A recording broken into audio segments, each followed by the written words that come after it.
వచ్చి అదే జరుగుతుంది. ఇక అన్నిట్లలో వస్తుంది, అది కామెడీలు వస్తుంది, జోకులలో వస్తుంది, మీములలో వస్తుంది.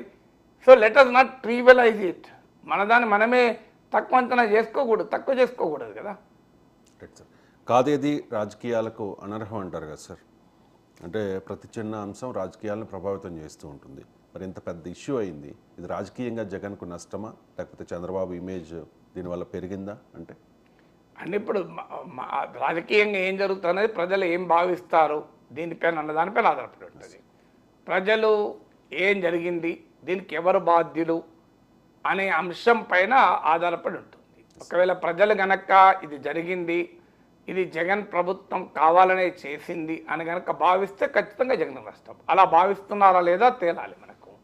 అది మనము నేను ఇక్కడ కూర్చొని అలా భావిస్తున్నారు భావించడం లేదని చెప్పలేను.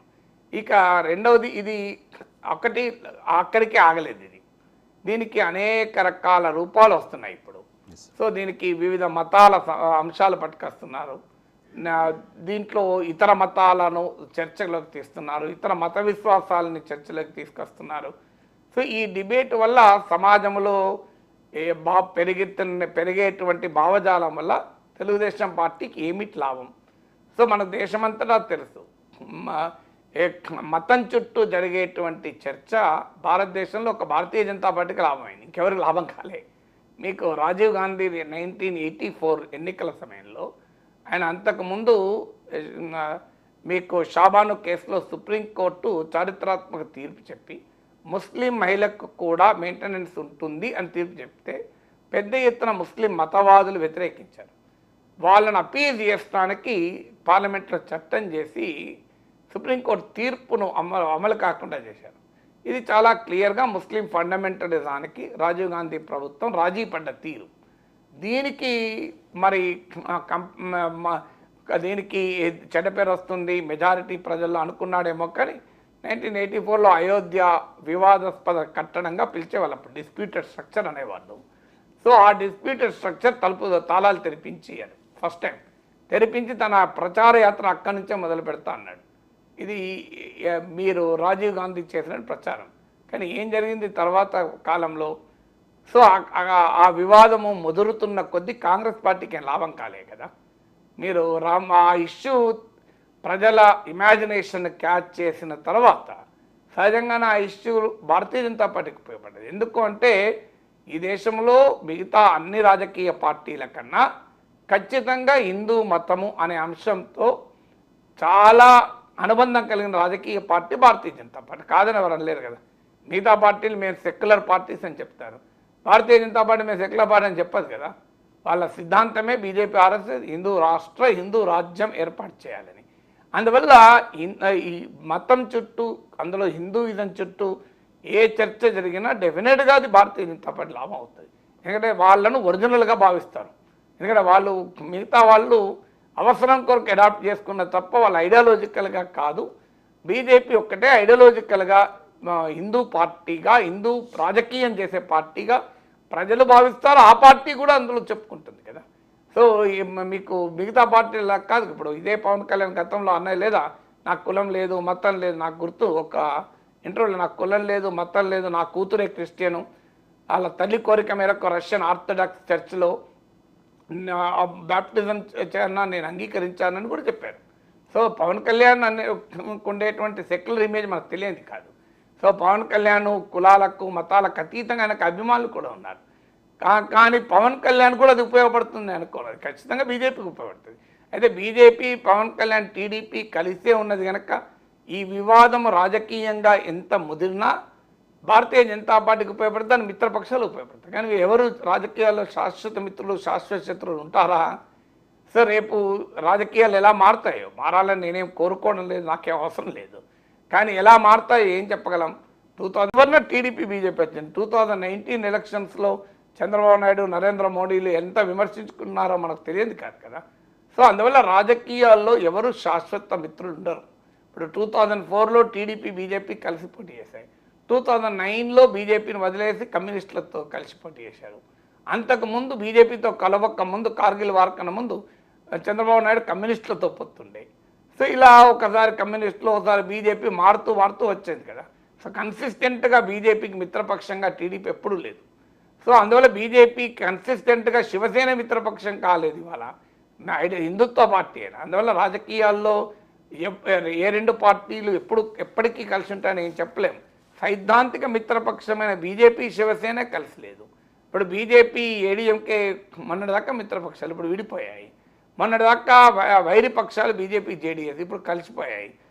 జేడీయూ నితీష్ కుమార్ బీజేపీ ఎన్నిసార్లు కలిశారో ఎన్నిసార్లు విడిపోయారో మనకు తెలియదు కాదు. అకాలీదళ్ గతంలో మిత్రపక్షం ఇప్పుడు కాదు మళ్ళీ అవుతారంటున్నారు. ఇలా రేపు రాజకీయాలు కనుక మారితే అప్పుడు ఖచ్చితంగా టీడీపీకి ఛాలెంజ్ అవుతుంది. ఎందుకంటే బీజేపీకి ఉపయోగపడేంతగా టీడీపీకి ఉపయోగపడే అంశమే కాదు ఇది. సో అందువల్ల ఈ వివాదం అంటే ఈ వివాదము అక్కడికి కల్తీ ఆ అంశానికే పరిమితమై మతానికే వరకు మాత్రమే పరిమితమైతే ఎవరికి ఉపయోగపడదు, అక్కడికి పరిమితం కావాలని కూడా నేను కోరుకుంటాను. దాన్ని రాజకీయం కావద్దని కోరుకుంటాను. కానీ నేను కోరుకున్నట్టు మీరు కోరుకున్నట్లు సమాజం ఉండదు కదా. అది రాజకీయంగా మారిందనుకోండి, అప్పుడు ఎవరికి ఉపయోగపడుతుందనే చర్చ వస్తుంది. దయచేసి అది రాజకీయం కావద్దు అనే కోరుకోవాలి మనం. కానీ మన దేశంలో ఏది రాజకీయం, మీరే స్టార్టింగ్లో అన్నారు కదా రాజకీయ కాదేది అనర్వమని. సో అందువల్ల ఈ వివాదం అనివార్యంగా రాజకీయం అవుతుంది. అయినప్పుడు బీజేపీకి ఉన్నంత బెనిఫిట్ ఇంకా ఎవరికీ ఈ అంశంలో రాదు. ఎందుకంటే మత సెంటిమెంట్లు ఇప్పుడు టెలివిజన్లో రామాయణ మహాభారత్ సీరియల్స్ టెలికాస్ట్ చేశారు. అప్పుడు ఎవరైనా ఊహించారా ఇది భారతదేశంలో ఒక కొత్త తరహా రాజకీయానికి కారణమవుతుందని ఎవరైనా ఊహించారా? కానీ వాస్తవంగా జరిగింది కదా.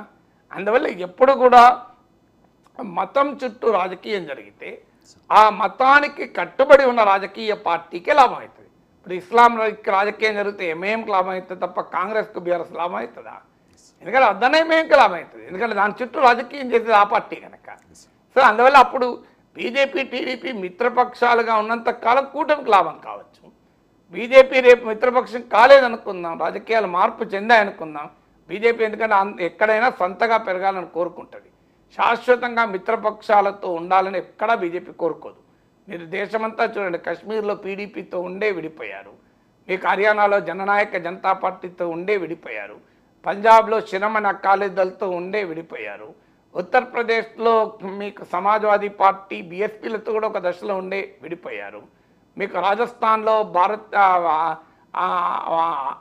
మీకు అక్కడ స్థానిక ప్రాంతీయ పార్టీ రాష్ట్రీయ లోక్తాంత్రిక్ పార్టీ అనేది ఉంది, ఆ పార్టీతో ఉండే తర్వాత విడిపోయారు, మహారాష్ట్రలో శివసేనతో ఉండే విడిపోయారు, బీహార్లో జేడీయూతో ఉండే విడిపోయారు మళ్ళీ కలిశారు, బెంగాల్లో తృణమూల్ కాంగ్రెస్తో ఉండే విడిపోయారు, ఒరిస్సాలో బిజు జనతాదళ్తో ఉండే అప్రకటిత 2009 దాకా అఫీషియల్ మిత్రపక్షం, 2009 తర్వాత అప్రకటిత మిత్రపక్షం, ఇప్పుడు పరస్పర శత్రువులు. తమిళనాడులో డిఎంకేతో ఉండే విడిపోయారు, ఆంధ్రప్రదేశ్లో టీడీపీతో ఉండే విడిపోయారు ఇప్పుడు ఉన్నారు, మీకు అస్సాంలో అస్సాం గణ పరిషత్తో ఒకప్పుడు ఉండే విడిపోయారు. మీకు ఇన్ని రాష్ట్రాలు చెప్పాను మీకు చూడండి. ఇప్పుడు ఆంధ్రప్రదేశ్, అస్సాం, బీహార్, హర్యానా, మీకు జమ్మూ కాశ్మీర్, కర్ణాటకలో జేడీఎస్తో ఉండే విడిపోయారు మళ్ళీ ఇప్పుడు ఉన్నారు, మీకు మహారాష్ట్ర, ఒరిస్సా, పంజాబ్, తమిళనాడు, ఉత్తరప్రదేశ్, వెస్ట్ బెంగాల్, మీకు అన్ని రాష్ట్రాలు చెప్పాను మీకు చూడండి. ఇక ఎక్కడైనా లేరంటే అది రాజస్థాన్ అన్నీ చెప్పాను. ఎక్కడైనా లేరంటే వాళ్ళకి అవసరం లేదు. గుజరాత్లో ఏ పార్టీతో మిత్రపక్షం అవసరం లేదు, మధ్యప్రదేశ్లో ఏ పార్టీతో మైత్రి అవసరం లేదు కనుక వాళ్ళు ఎవరితో పెట్టుకోలేదు. నాకు షోమీ వన్ స్టేట్ బీజేపీ కన్సిస్టెంట్గా ఒక పార్టీతో కలిసిందని నాకు చెప్పండి. ఇప్పుడు మీకు ఇండియా పొలిటికల్ మ్యాప్ మొత్తం చెప్పాను, కాశ్మీర్ నుంచి కన్యాకుమారి వరకు చెప్పాను, మీకు బెంగాల్ నుంచి గుజరాత్ వరకు చెప్పాను కదా. ఒక్క గుజరాత్ మధ్యప్రదేశ్లో నాకు గుర్తున్నంత వరకు ఏ మిత్రపక్షంతో కలిసి లేరు, ఎందుకంటే అవసరం వాళ్ళకి లేకుండే కనుక. ఇక్కడ సొంతగానే బలం ఉంది కనుక లేరు. కానీ దేశంలోని ప్రతి రాష్ట్రంలో కూడా బీజేపీ మిత్రపక్షాలతో వ్యవహరించిన తీరుది. ఇవన్నీ చరిత్ర అంతా చూసినప్పుడు టీడీపీతో డిఫరెంట్గా ఎందుకు ఉంటుందండి బీజేపీ? మరి బీజేపీ చేయడం తప్ప అని నేను అన్నాను. ఎందుకంటే ఆ పార్టీ ఇప్పుడు ఎవరైనా మనం ఒకరితో వ్యాపారం కలిసి చేస్తాం, తర్వాత కొన్ని రోజులకైనా అనుకుంటాం కదా నా సొంత వ్యాపారాలు పెరగాలి, పార్ట్నర్షిప్లు ఎందుకు. పార్ట్నర్షిప్ బిజినెస్ చేసే వాళ్ళకు కూడా మీరు గమనించండి, పార్ట్నర్షిప్ ఒక కంపెనీలో ఉంటుంది, ఇంకోటి సొంతగా కూడా కంపెనీ పెట్టుకుంటారు. ఒక హోటల్ ప్రైవేట్ పార్ట్నర్షిప్లో ఉంటుంది, మరో హోటల్ సొంతగా ఉంటుంది. ఎందుకు? ఎవరైనా మొదలు పార్ట్నర్షిప్తో ఉన్నా నాకంటూ సొంతగా ఉండాలని కోరుకుంటారు. తండ్రి కొడుకే కోరుకుంటున్నారు కదా, తండ్రి నుంచి విడిగా నా కాళ్ళపైన నేను నిలబడాలని కోరుకుంటారు కదా. అందువల్ల భారతీయ జనతా పార్టీ ఒక రాజకీయ పార్టీ, అదేం స్వచ్ఛంద సంస్థ కాదు. సో బీజేపీ తప్పని కూడా నేను అనను. డెఫినెట్గా వాళ్ళ పార్టీ పెరగాలని కోరుకుంటారు. పెరిగే క్రమంలో అవసరాన్ని బట్టి మిత్రపక్షాలను కలుపుకుంటారు, విడగొట్టుకుంటారు. సో ఇవాళున్న రాజకీయాల్లో బీజేపీ, టీడీపీ, జనసేన కలిసింది. రేపు రాజకీయంలో ఏం జరుగుతుందో ఎవరమో చెప్పలేము. అల్టిమేట్గా బీజేపీకి విడిపోయారు అనుకుందాం. సో రేపు బీజేపీ, జనసేన వేరుగా అయి టీడీపీ వేరుగా అయింది అనుకోండి, అప్పుడు టీడీపీకి నష్టమవుతుంది.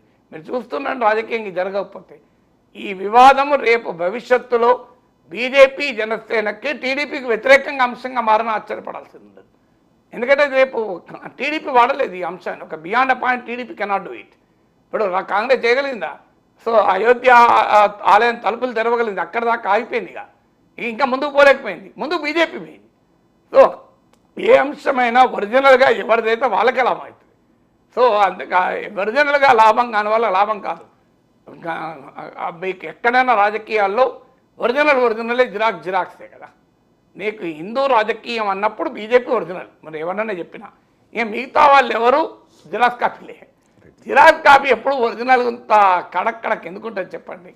సో అయితే ఒరిజినల్ జిరాక్స్ మన దగ్గర ఉన్నప్పుడు ఇబ్బంది లేదు. మన దగ్గర ఒరిజినల్ ఉంటుంది, మన దగ్గర జిరాక్స్ ఉంటుంది, పంచాయతీ లేదు కదా. కానీ ఒరిజినల్ వర్సెస్ జిరాక్స్ అయిందనుకోండి, అప్పుడు ఎవరు లాభం ఉంటుంది? Common sense will tell you ఒరిజినల్కి లాభం కదా. సార్ సెక్యులరిజం అనే